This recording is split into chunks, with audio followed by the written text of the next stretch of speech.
श्रीनाथ त्रिपाठी जी के साथ।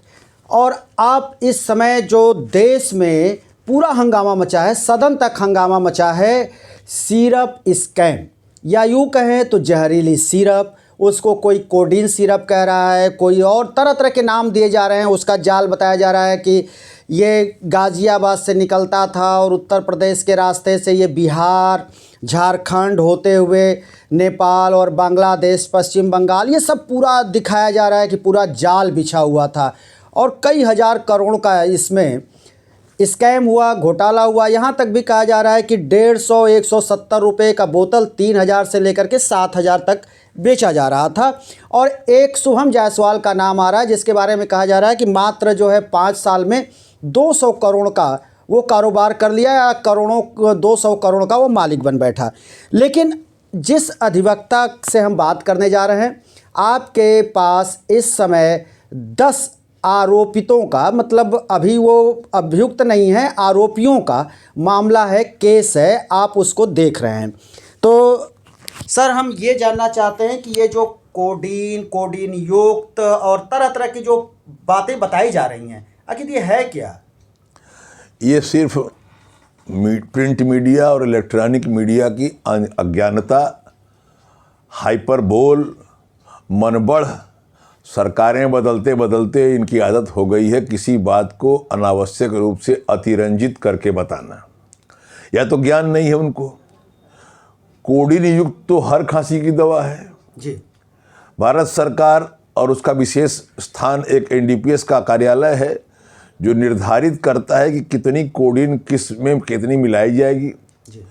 उस पैमाने तक जो अधिकृत है, अगर कोई व्यापार में मिला रहा है तो वो नियम विरुद्ध नहीं है। अतिरंजित होकर बोलने की आदत है और दुर्भाग्य ये है कि ऐसी मीडिया के खिलाफ कोई कार्रवाई नहीं हो रही है।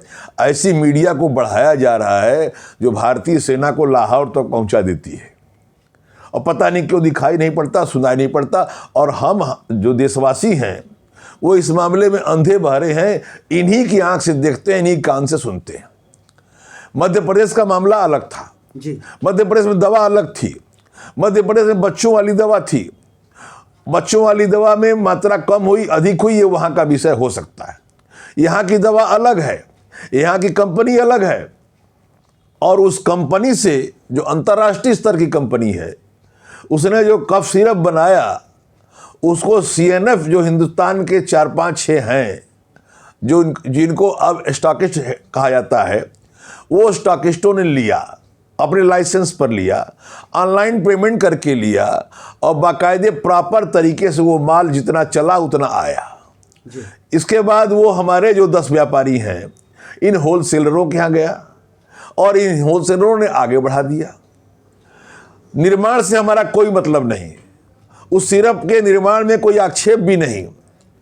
किसी एनडीपीएस एक्ट में या किसी राज्य सरकार या केंद्र सरकार के आदेश से वो प्रतिबंधित भी नहीं। ट्रांसपोर्ट भी पारदर्शी है, उनका पेमेंट भी ऑनलाइन हो रहा है। ई-वे बिल पर बाकायदे उनका ट्रक नंबर लिखा होता है, उनका रास्ता निर्धारित होता है, उनके रास्ते में तमाम टोल टैक्स हैं, टोल प्लाजा है, टोल बूथ है, इनसे गुजरता हुए वो अपने स्थान तक पहुंचता है। जितना पहुंचता है उसके आधार पर जो आगे बढ़त विक्रय होता है उसके वह लिखा पढ़ी है। मेरा सिर्फ ये कहना है कि ये अंधी दौड़ न बनाई जाए।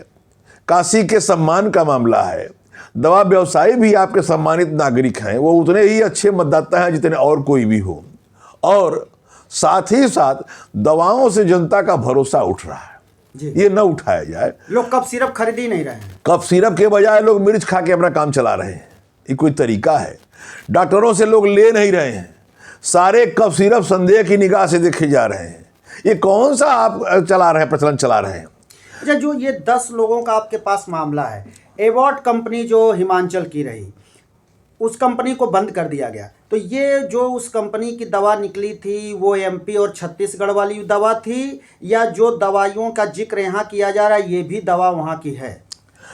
सवाल ये है कि अगर उस कंपनी की ये दवा प्रतिबंधित नहीं है, औषधि मंत्रालय ने नहीं प्रतिबंधित किया, केंद्र सरकार ने प्रतिबंधित नहीं किया, राज्य सरकार ने प्रतिबंधित नहीं किया, केमिकल एनालिस्ट की रिपोर्ट उसके खिलाफ नहीं है, तो उसको किस आधार पर आप अवैध और गलत ठहरा सकते हैं? तो ये फिर धर पकड़ जो हो रही है, इसको आप कैसे देखते हैं? देखिए, धर पकड़ में तो रोज सरकार अपना स्टैंड बदलती है। कभी जहरीली कहकर मध्य प्रदेश से जुड़वाती है, कभी उसको कहती है कि ट्रांसपोर्टेशन गलत हुआ, कभी कहती है कि सही जगह से निकला नहीं, कभी कहती है सही जगह पहुंचा नहीं। ये रोज स्टैंड बदल रही है। मेरा सिर्फ विनम्र निवेदन सरकार से है कि इस पर सरकार के आला अधिकारी एक घोषणा करें कि गिरफ्तारी और छापेमारी नहीं होगी। इसमें पॉलिटिक्स भी घुस गई है। अब लोग प्रदर्शन भी करने लगे हैं, उनको पता ही नहीं है। उनको लगता है कि मध्य प्रदेश से बच्चे मरे हैं, यहाँ भी लोग मरेंगे या मर गए। इन खबरों में कौवा कान ले गया, इन खबरों में उड़ते हुए हम भी पागल हो गए। उत्तर प्रदेश में तो मरने का कहीं कोई जिक्र नहीं है, कोई अरे मरने का नहीं, कोई बीमार होने का, किसी के परेशान, एक भी कंज्यूमर ऐसा नहीं है जो उस स्पेसिफिक दवा से पीड़ित होकर के कोई कंप्लेन किया हो। फिर भी लगातार छापेमारी, लगातार गिरफ्तारी, अब पॉलिटिकल रंग भी ले लिया है। कहीं कहीं लोगों ने अपना पॉलिटिकल फायदा लेना शुरू कर दिया। विपरीत जो उनके खिलाफ ग्रुप के हैं लोग, उनके खिलाफ प्रदर्शन कराना शुरू कर दिया।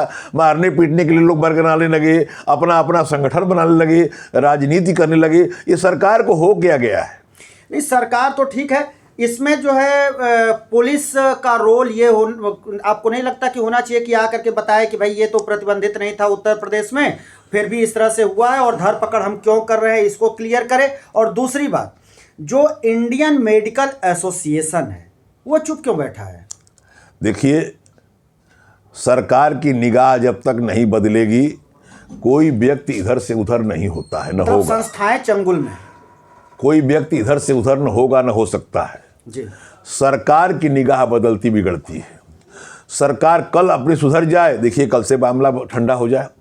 सरकार चढ़ी हुई है, उसका लाभ क्या है पता नहीं, लेकिन स्थानीय अधिकारियों को उगाही का एक पावन अवसर मिल गया है। कुछ लोग ये भी कहते सुने जा रहे हैं कि जब जो है सत्ता पक्ष के लोगों के तमाम फोटोज, तमाम जो है उस जुड़े हुए जब सोशल मीडिया पर वायरल हुआ, तब इसकी आंच जो लखनऊ के पंचम तल तक पहुंची। और उसी को लेकर के जिस दिन धड़ाधड़ 200 से ऊपर FIR दर्ज हो रहे थे, उसी दिन क्या संजोग था कि जिसको मेन अभियुक्त बताया जा रहा है शुभम जायसवाल का, और उसका वीडियो जारी हो जाता है। देखिए, हमको अपराध खोदने की जरूरत है जी। शासन तंत्र अपराध खोजे, गुनाह खोजे, कहाँ अपराध हो रहा है जी। अपराध जब खोज जाए और साक्ष्य मिल जाए तब अपराधी खोजे। जी बिल्कुल। न अब तक अपराध खोजा गया न गुनाह खोजा गया। अब तो पॉलिटिक्स शुरू हो गई, ग्रुपबाजी शुरू हो गई। एक ग्रुप दूसरे को गलत बताता है, दूसरा ग्रुप उसको गलत बताता है, उसकी गिरफ्तारी का प्रयास करता है। ये नौबत आ गई है। सरकार अगर अपने तंत्र से किसी का दुरुपयोग करना चाहेगी, और पत्रकारिता तो भगवान मालिक है उसका, इस देश का। जी जी। इस देश की पत्रकारिता कहां पहुंच गई है उसके बारे में अब कुछ कहने में शर्म आती है। हमारा निवेदन सरकार से यह है, कम से कम इस मामले में आप सब कुछ रोक करके पहले शुद्ध विवेचना कराएं। सारे व्यापारियों से कहें कि वो बाकायदे सहयोग करें, तंत्र दिखावें, तंत्र के बारे में सारी जानकारी हो, और अपना आवागमन से लेकर के परिवहन तक सब दिखाएं, और उसमें जो गलत ठहरे तो गलत ठहराइए। सरकार कैसे करेगी आपको लगता है? सरकार तो जो दवाइयों पर MRP रेट जो होता है, MRP रेट्स पर दवाइयाँ बाजार में मिलती हैं, या MRP रेट पर 8% का वो जोड़ करके ले लेते हैं, और जबकि वो दवाइयाँ पता चलता है कि उस दवा पर 2000 रुपये का MRP है और वो दवा 1200 रुपये की है, 800 रुपये की है। तो क्या ये सरकार के तो नाक के नीचे ये खेल हो रहा है?